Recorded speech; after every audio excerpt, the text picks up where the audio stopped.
اچھا پھر رمضان ہے ظاہر ہے تو پھر تراویح کا بھی ذکر لازمی ہے، اور تراویح میں ہمارے ہاں اختلاف ہے 8 کا 20 کا. پہلے تو یہ آپ ہمیں پلیز اس پہ وضاحت دے دیں قرآن حدیث کے روح سے کہ تراویح کیا ہے، سنت ہے، نفل ہے، فرض ہے، اور پھر 8 ہے یا 20 ہے؟ جی نفلی نماز ہے. فرض نماز رمضان اور غیر رمضان میں ایک ہی ہیں، 2 فجر، 4 ظہر، 4 عصر، 3 مغرب اور 4 عشاء. وتر کی نماز بھی سنت موقدہ ہے. ٹھیک ہے، سیدنا علی کا قول ہے جامع ترمذی میں، سنن دارمی میں، حاکم کے اندر کہ وتر سنت ہے مگر اسے نہ چھوڑو، یعنی ایک افضلیت والا کام ہے. لیکن کہا کہ ہے سنت، اسے کسی نے چھٹی نماز نہیں بنانا. نمازیں 5 ہی ہیں، رکھتے 17 ہی ہیں، 2 فجر، 4 ظہر، 4 عصر، 3 مغرب اور 4 عشاء. اور بخاری مسلم میں حدیث ہے، ایک بدو آیا، اس نے کہا نبی علیہ السلام سے عرض کیا کہ اللہ کے نبی مجھے بتائیں میں جنت میں جانا چاہتا ہوں، کامیاب ہونا چاہتا ہوں. آپ نے فرمایا فرض نماز پڑھ، فرض روزے رکھ، اور سب سے پہلے آپ نے توحید اور رسالت کا ذکر کیا. جب وہ واپس جانے لگا نا تو اس نے ایک جملہ بولا، یا رسول اللہ نہ میں اس میں ایڈ کروں گا نہ اس سے کوئی نکالوں گا.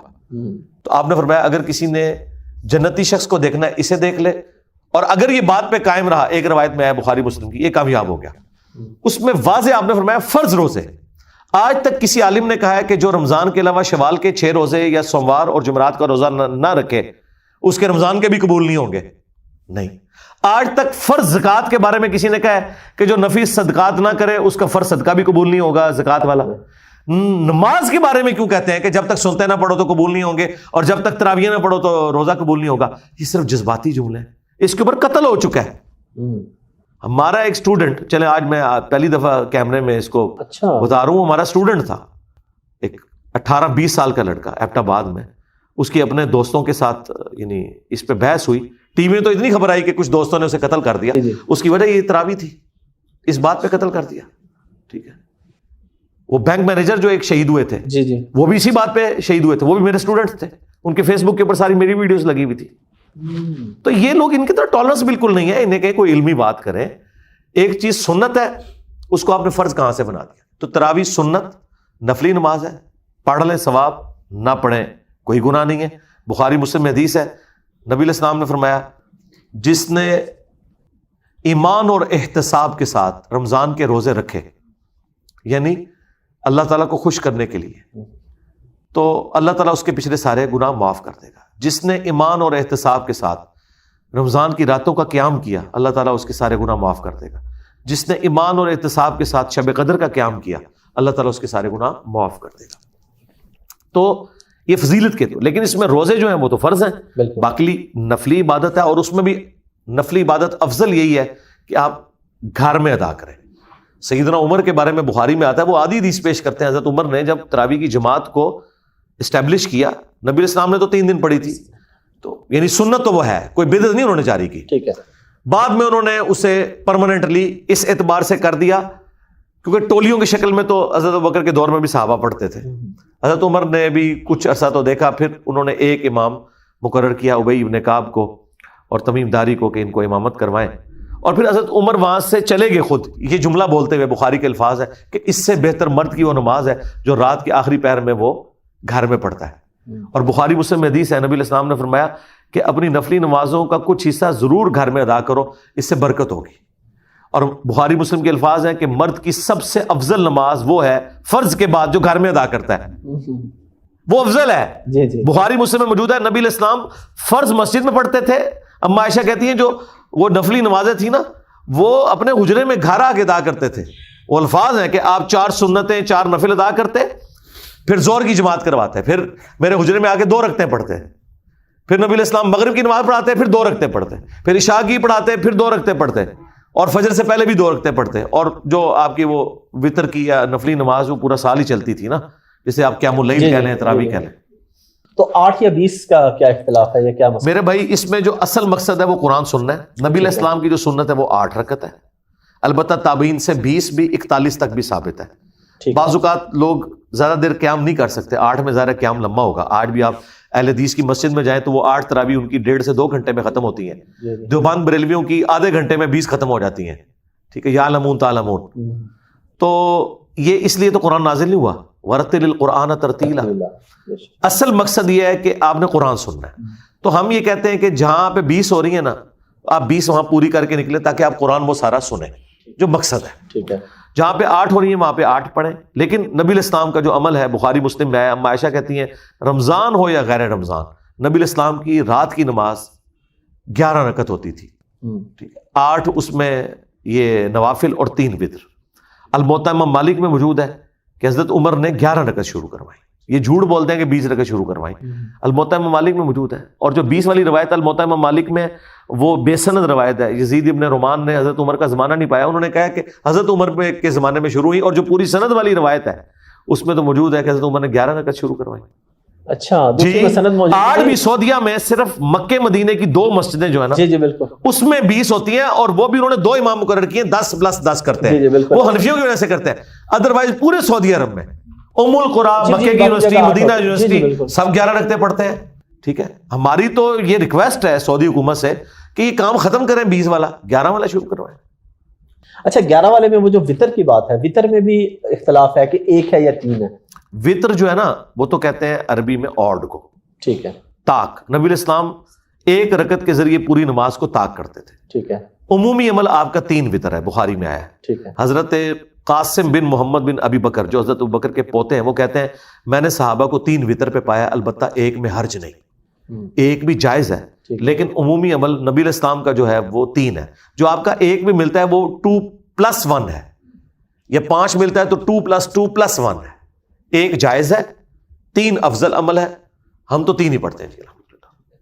اچھا رمضان کا مہینہ ہے, اور رمضان کے اندر جو ظاہر ہے ایک صبر, تحمل اور یہ چیز کا زیادہ کہا جاتا ہے, لیکن ہم دیکھتے ہیں کہ رمضان میں ہمارے یہاں مسائل بھی زیادہ ہوتے ہیں, اختلافی مسائل, ایک دوسرے کے اندر برداشت نہیں ہے. تو آپ کیا پیغام دیں گے ینگ جنریشن کو کہ بھائی اگر وہ 3 پڑھ رہا ہے یا وہ 8 پڑھ رہا ہے, وہ 20 پڑھ رہا ہے, تو کو برداشت ہونی چاہیے یا صرف دیکھیں بخاری مسلم میں واضح حدیث ہے, جس کو اس کی بھوک اور پیاس, یعنی وہ جو روزہ اس نے رکھا ہوا ہے اس کو برائی سے نہیں روک رہی, تو اللہ تعالیٰ کو اس کا بھوکا اور پیاسا رہنا اس کی کوئی حاجت نہیں ہے. اصل مقصد تو یہ کہ صبر آپ کے اندر پیدا ہو.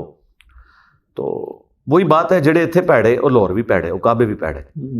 ٹھیک ہے, اگر کسی کو بدنگاہی کی عادت ہے تو وہ حرمین میں بھی جا کے بدنگاہی کرے گا. تو یہ رمضان کے علاوہ بھی اپنے آپ کو ذرا سیدھا کر لیں. رمضان میں کوئی سوئچ تو نہیں آن ہو جانا کہ آپ جو ہے وہ فوراً نیکی کے راستے کے اوپر آ جائیں گے. ٹھیک ہے, ایک ماحول پرووائڈ اللہ نے کر دیا کہ سرکش شیاطین قید کر دیے گئے. سارے شیطان نہیں قید ہوئے, جو آپ کے اندر والا شیطان ہے وہ تو آپ کے ساتھ ہی ہے نا. اور جو ہر ہفتے آپ کو ممبر پہ شیطان نظر آتا ہے, جھوٹی حدیثیں سنانے والا, یعنی علماء کرام اکثر, ایکسیپشن آر آلویز دیر, تو وہ تو وہیں پہ موجود ہے, وہ تو کوئی نہیں قید ہوا ہوا. تو وہ رمضان کے علاوہ بھی یہ تو آپ کنٹینیوس پریکٹس کریں گے تو آپ کے اندر صبر پیدا ہوگا نا. ایک دن میں تو صبر نہیں پیدا ہونا. تو رمضان یہ انسان کے اندر صبر پیدا کرتا ہے. اور پریکٹیکلی میرا خیال ہے کہ اگر کسی نے واقعی روزہ رکھا ہوا ہے نا, تو اس کی جو حالت عصر سے مغرب کے درمیان ہوتی ہے نا, کسی سے بات کرنے کو بھی دل نہیں کرتا. یہی حالت ہونی چاہیے رمضان کے میں کہ آپ کسی کے ساتھ. اور بخاری مسلم میں حدیث ہے کہ نبی علیہ السلام فرمایا کہ رمضان میں کوئی جھگڑا کرنے لگے نا تو مجھ سے کہہ دیا کرو یار میں روزے سے ہوں. تو اس طرح یعنی, اور یہ باقی بڑا آسان کہ بھائی روزہ یار میرا منہ نہ کھلواؤ, ٹھیک ہے, اپنے اوپر قابو کریں. کچھ لوگ قیام اللیل و تراویح کو ملا دیتے ہیں, نماز شب تہجد کو ملا دیتے ہیں. اس کے ذرا فرق بتا دیں اور اس کی وجود کو ذرا ثابت کرتے ہیں, ہے بھی کہ نہیں ہے, کہ تراویح کی حیثیت کیا ہے اور قیام اللیل کس حد تک واجب ہے. دیکھیں نمازیں جو ہیں دن رات میں وہ 5 ہی فرض ہیں. صحیح. اس کے علاوہ جتنی نمازیں ہیں نا وہ نفلی نمازیں ہیں. کوئی کر لے ثواب, کوئی نہ کرے کوئی گناہ نہیں ہے. وہ جو 5 نمازیں ہیں ان میں بھی فرض ضروری ہے, 2 فجر, 4 ظہر, 4 عصر, 3 مغرب, 4 عشاء. اس پہ سنی شیعہ کا اتفاق ہے. اب جو قیام اللیل یعنی رات کی نماز, ٹھیک ہے, قیام النہار دن کے نوافل اور قیام اللیل رات کے نوافل, آپ انہیں سنت موقدہ کہہ لیں, آپ انہیں تراویح کہہ لیں, آپ انہیں رات کی نماز کہہ لیں, کوئی بھی لفظ رکھے, ہے بہرحال وہ نفلی نماز ہے. اس کا روزے کے ساتھ کوئی تعلق نہیں ہے. باجماعت ہو سکتی بھی ہے. جی باجماعت ہو سکتی ہے. باجماعت بھی ہو سکتی ہے, اور جماعت کے بغیر اگر کوئی شخص خود اپنے طور پہ پڑھنا چاہتا ہے وہ زیادہ افضل ہے. دیکھیں بخاری مسلم دونوں میں حدیث ہے کہ مرد کا فرض کے علاوہ اپنے گھر میں نماز ادا کرنا میری مسجد نبوی میں بھی نماز پڑھنے سے افضل ہے. یہ حدیث بخاری مسلم دونوں میں ہے. اندازہ کریں, نبی علیہ السلام کہہ رہے ہیں کہ کوئی شخص مسجد نبوی میں نماز پڑھے نا, اس سے مرد کی افضل نماز وہ ہے جو اپنے گھر میں پڑھتا ہے. اور بخاری مسلم میں حدیث ہے کہ مرد کی سب سے افضل نماز فرض کے بعد وہ ہے جو اپنے گھر میں پڑھتا ہے. اور ایک اور حدیث ہے مسلم کے اندر کہ اپنی نفلی نمازیں گھر میں پڑھا کرو, گھروں کو قبرستان نہ بناؤ, اس کی وجہ سے گھر میں برکت ہوتی ہے.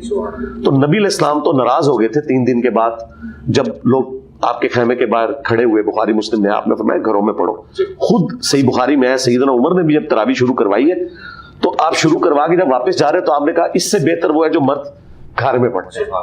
تو یہ ایک آپشنل چیز ہے, ٹھیک ہے, لیکن عام مرد جسے قرآن کا کچھ حصہ زبانی یاد نہیں ہے, اس سے آپ فیسلٹی تو نہ چھینے نا کہ وہ مسجد میں جا کے سننا چاہتا ہے امام کے پیچھے کہ ٹھیک ہے مجھے تو قرآن نہیں آتا لیکن یہ قرآن پڑھ رہا ہے تو میں تو بیٹھ کے بھی سن سکتے ہیں, بیٹھ کے بھی سنیں, ٹھیک ہے, نفلی نماز, لیکن نماز کے اندر سنیں وہ تو افضل ہے کہ وہاں نماز کے اندر شامل ہو, اگر وہ کھڑا نہیں ہو سکتا. استعمال کیا کہ حضور ناراض ہو گئے تھے تو حضور کی ناراضگی کا اگر سبب بن رہا ہے اور پھر ہم نے اس کو واجب فرض جیسی کیفیت دے دی. آج روزے کے بعد پہلا سوال یہ ہوتا ہے تراویح پڑھ رہے ہو کہ نہیں؟ جی ویسے اس میں حقیقت بات ہے کہ شیعہ ایک ایکسٹریم پہ گئے ہیں اور سنی دوسری ایکسٹریم پہ, یہ بڑی زیادتی کی ہے انہوں نے. اور یہ حقیقت بات ہے کہ نبی علیہ السلام جو ناراض ہوئے تھے وہ اس وجہ سے کہ آپ نے فرمایا کہ مجھے خطرہ ہے تم پہ فرض نہ کر دیجیے. سیدنا عمر نے اپنے دور میں پہلے تو کچھ عرصہ اسے ان اٹینڈڈ چھوڑا. بخاری مسلم میں ہے کہ حضرت ابوبکر نے بھی ان اٹینڈڈ چھوڑا. لوگ ٹولیوں کی شکل میں مسجد میں نمازیں پڑھتے تھے, ایک امام کو آگے کھڑا کیا اور پڑھ لیا, یہ نہیں شو کیا, یہ نہیں تھا کہ ایک کمبائنڈ امام تھا. تو حضرت عمر نے بھی شروع کرا کے خود نہیں پڑھی ادھر. تو یہ آپ نے ایک آپشن دی تھی, انہوں نے پکڑ کے واجب بنا لیا. ان سے پوچھے کہ حضرت عمر نے خود کیوں نہیں پھر وہاں پڑھی؟ اگر آپ اس کو اسٹیبلش کرنے آئے تھے, آپ نے کہا کہ یہ ٹولیوں کی شکل میں نہ پڑھو, ایک امام کھڑا کرو, یا آپ ادھر پڑھنا چاہتے ہیں تو آپ اپنے گھر میں پڑھ لیں. واجب والا تو کوئی معاملہ نہیں ہے, اور نہ کسی کو کرٹیسائز کریں. یہاں تو واقعی پبلک میں مشہور ہے کہ جو تراویح نہیں پڑھتا اس کا روزہ ہی نہیں, اندازہ کریں. ایک نفلی چیز کو انہوں نے فرض سے بڑا قرار دے دیا. یہ تو بس ایک فرقہ واریت ہے اور کچھ نہیں.